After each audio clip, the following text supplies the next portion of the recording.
dire, mais bon, il faut aussi qu'on fasse un petit point sur mes lectures. On se retrouve pour ce premier petit vlog sur ma chaîne où on va passer quelques jours de lecture avec moi. Est-ce que vous avez vu ma vidéo sur ma pile à lire du mois de mars? Je vous ai dit que mercredi prochain, il y aura la vidéo de semaine de lecture avec moi. Seulement, j'ai essayé de faire ça, je me suis rappelé que non, je pouvais pas faire une semaine de lecture parce que j'allais pas avoir une semaine complète, parce que j'avais pas commencé à filmer. Donc là, je filme. On est le 28 février, dernier jour de février. Après, on va passer en mars. Et j'avais ces deux graphiques là que j'avais emprunté à la médiathèque. Il faut que je rende avant le 4 mars. Le premier que j'ai lu, c'est Mooncake des éditions Bliss. Voilà. J'adore les éditions Bliss en général. C'est un peu de la fantasy avec des personnages LGBT, sorcières, loups-garous et tout ça. Et le deuxième que je viens de terminer, c'est La gardienne des papillons de Kay O'Neill, toujours chez l'édition Bliss. Kay O'Neill, c'est, vous avez vu mes derniers bilans lecture, c'est la même qui a écrit Le Cercle du Dragon T, la trilogie Cercle du Dragon T, Festival du Dragon T, Tapisserie du Dragon T et L'abbé de la Coucarde que j'ai lu. Et je trouve que c'est quelqu'un que j'apprécie particulièrement ses dessins et les messages qu'elle passe à travers. Et voilà, j'ai adoré. Je voulais lire, j'ai aussi commencé hier à lire Saint et Sparrow de Bryn Weaver, qui est donc le troisième et dernier tome de sa trilogie The Ronnious Love. Donc j'ai lu je crois les deux premiers chapitres. Et en vrai, je sens pas la force. Là, je suis assez fatiguée mentalement, physiquement, donc j'ai pas forcément la force de lire en anglais. Mais je voulais absolument les lire là. Celui-ci, j'ai bien aimé. J'ai eu un peu de mal avec les dessins, je vais pas vous mentir. Déjà, je trouve la couverture très très belle, hein, et le graphique en lui-même. Mais j'ai eu un peu de mal avec les dessins qui n'ont pas forcément plu à certains moments. Qui, je sais pas, c'est pas vraiment mon genre que j'aime beaucoup. Donc, mais j'ai quand même apprécié. Je vais mettre un 4 sur 5 parce que c'est un graphique que je voulais lire depuis longtemps, donc je suis contente. Et en vrai, j'essaye de lire un petit peu plus de graphiques de BD cette année parce que j'en lis pas assez, j'en lisais énormément quand j'étais en primaire. Donc c'est quelque chose que j'aimerais retrouver et c'est toujours agréable de juste lire une BD, un manga, un graphique pour vraiment passer le temps. Et donc celui que j'ai terminé, c'est celui-ci, La gardienne des papillons. J'ai aussi beaucoup apprécié le petit message derrière de... à propos de la solitude et de se sentir seul, de se sentir vraiment pas à la hauteur autour des personnes qui l'entourent. Et mais en fait de se rendre compte à la fin que s'il y a des gens en fait qui ont toujours été là pour toi. Et Ketoni a toujours un beau message derrière.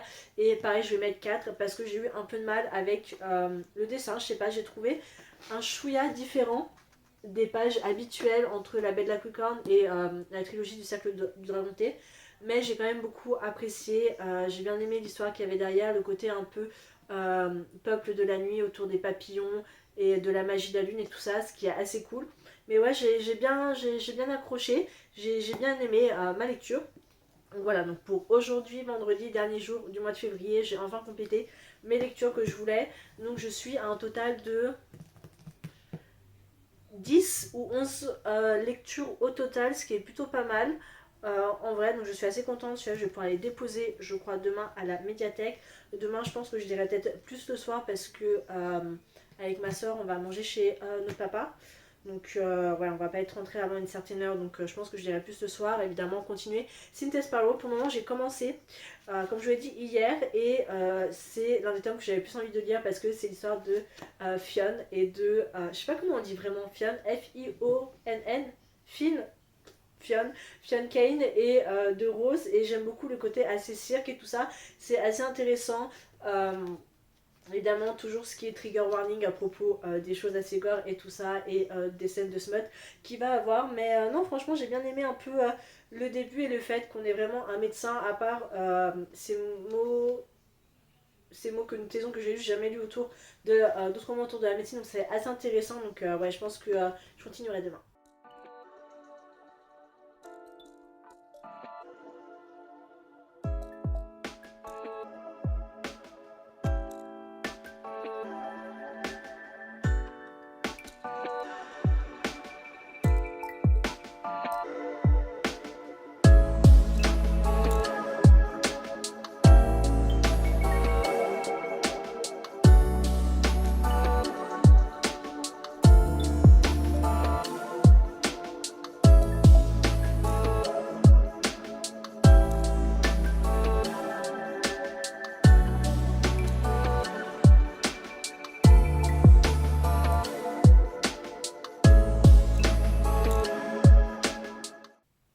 sûr, c'est un jour différent, c'est juste que ça c'est mon sweat du soir, c'est le sweat que je porte le soir pour me tenir chaud, voilà. Donc, mais là on est lundi, dimanche, on est dimanche 2 mars, je vais m'en sortir, je suis complètement décalée, mais j'ai envie de vous faire un petit point lecture sur Cynthia Sparrow. J'en suis ici, donc à la limite, sur la page 205 sur 360, 380 et quelques, ce qui est plutôt pas mal. Normalement, si je gère, je devrais peut-être l'avoir fini lundi ou mardi, donc voilà, j'avance plutôt bien. Ce sera ma première lecture du mois de mars. C'est l'histoire de Fionn qui est le troisième frère des Kane avec Rowan, Lachlan et donc Fionn. C'est son tome que j'avais très très très hâte de lire, et ce que j'aime beaucoup déjà, c'est qu'on a eu des échos du tome 1 et du tome 2. Le tome 1, si vous savez, quand Rowan et Sloane arrivent chez Fionn quand elle est blessée, et aussi dans le tome 2 quand ils sont chez, je crois, Rowan et Sloane, et qui a Lachlan et l'arc, voilà.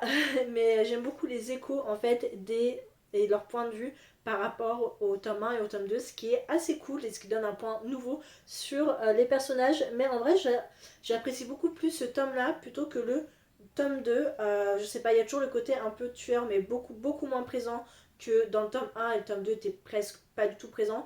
Mais j'aime beaucoup en fait la relation de Fionn et de Rose. Ils sont toujours en train de se lancer des petits pics. Rose, c'est quand même une fille qui est vachement sarcastique, donc elle lance toujours des petits puns comme ça à droite à gauche, ce qui est un peu l'atout de son personnage que j'aime beaucoup.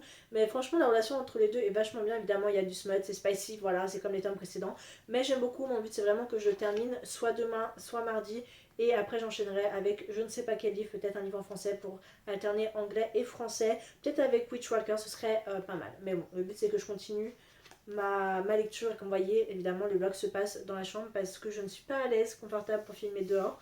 Donc effectivement, ça va être quelques semaines de lecture avec moi dans mon lit. Voilà, je pense que ça va être ça, le titre de la vidéo. Bon, on est mercredi, donc le jour où je dois publier cette vidéo, ce qui signifie que c'est la fin de ce petit quelques jours avec moi.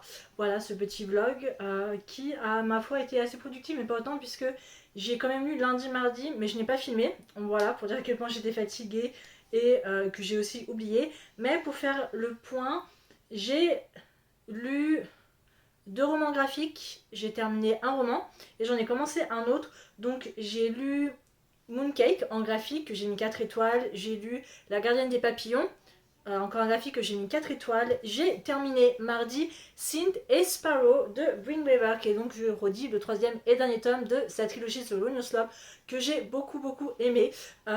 J'ai apprécié ce 3e tome plus que le 2e, je vais pas vous mentir. Le smut est moins présent, mais toujours là, et quand c'est le cas, et ben c'est assez spicy, voilà. Mais ce 3e tome était vraiment plus focus sur la relation entre Fionn et Rose, et sur, ce qui m'a vachement plu, c'est vraiment le fait que le roman soit interconnecté au tome 1 et au tome 2, et qu'on a des scènes du tome 1 qui soient présents dans le livre, et du tome 2, surtout vers la fin du tome 2, qui est présent aussi, et voir le point de vue de Fionn et de Rose. J'ai trouvé ça super intéressant et j'ai beaucoup aimé la fin. Franchement, de mon point de vue, c'est une fin qui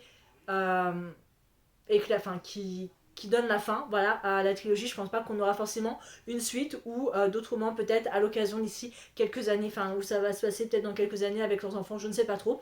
Mais je mets quand même un 4, voilà. Je crois que j'ai mis 4 étoiles aux 2 premiers aussi, mais c'est une série que j'ai beaucoup beaucoup appréciée. Donc j'ai terminé ça hier, et hier j'ai commencé La Cité des Ruines, qui est donc le 2e tome de la saga Witchwalker de Carissa Wick chez édition Bookmark, dans leur collection Lost Kingdom, que j'ai commencé. Comme vous voyez, c'est un beau pavé. J'ai lu mardi matin, j'arrivais pas à dormir, enfin, je me suis réveillée, impossible de m'endormir, donc j'ai lu sur ma Kindle toute la première partie qui faisait 78 pages. Et mon but, ce que j'aime bien avec cette saga, c'est que j'aime bien lire partie par partie, comme ça m'évite de trop me perdre. Et là j'ai commencé la partie 2 tout à l'heure, j'en suis ici au chapitre 9 à la page 99, et la partie 2 compte 187 pages, donc en vrai ça devrait se lire assez rapidement, donc il me reste 87 pages à lire, ce qui est assez cool. Et pour le moment, écoutez, j'aime bien, je me retrouve bien dans l'univers que j'apprécie, après essayer de me remémorer tous les personnages qu'il y a assez compliqué, mais en vrai j'aime beaucoup pour le moment. Donc ouais, c'est ma prochaine lecture, mon plus gros, enfin c'est ma lecture actuelle, mon plus gros bébé comme ça. Après ça va passer, je pense que je dirais peut-être Effroi à la fête foraine pour clarifier ça. J'ai toujours pas trouvé ma médiathèque, donc j'ai mis sur ma Kindle comme ça au moins je serai à jour. Mais ouais, et puis j'aimerais au moins lire un peu avant la sortie de Hunger Games le 15 où je vais acheter et faire un reading vlog total dessus pour le mercredi qui suit après le 15 parce que voilà, mais en vrai j'aime beaucoup. Donc c'est tout pour ce vlog quelques jours avec moi. J'espère que cette petite vidéo vous a plu. Bon, on a passé tout le temps ici sur le lit comme vous avez vu. J'essaierai pour Hunger Games d'être de... En général, moi les reading vlogs, c'est je parle beaucoup plus que je mets des vidéos de moi qui lit parce que voilà, mais j'espère en tout cas que ça vous a plu. S'il y a des choses que vous pensez que je peux améliorer au niveau blog, faites-le moi savoir. Voilà, je suis toujours contente. Si si vous avez lu ces graphiques, dites-le moi. Si vous avez hâte de lire en français Cynthia Sparrow, croyez-moi, vous n'allez pas être déçus, franchement. Pour moi, c'est une pépite. Je mettrais en vrai, tome, si je faisais genre la quête, enfin, mon top 3, le tome 1, en numéro 1, c'est Butcher and Blackbird. En 2, c'est Cynthia Sparrow. Et en 3, c'est Laser and Ark. Même si j'ai beaucoup apprécié Laser and Ark, ça a été le. Je comprends pourquoi les gens ont moins bien aimé. Le fait que ce soit plus romancé que. Enfin, qu'il y avait plus de romance que les thèmes particuliers dedans. Mais j'ai quand même apprécié et j'ai hâte de continuer à la cité d'héroïne. J'espère en tout cas ne pas être déçue. J'ai vu pas mal d'avis négatifs, mais j'ai très très hâte. Donc, dans tous les cas, j'espère que cette vidéo vous a plu. Et je vous retrouve mercredi prochain pour, je pense, ce qui va être mon bilan lecture du mois de février. Ciao!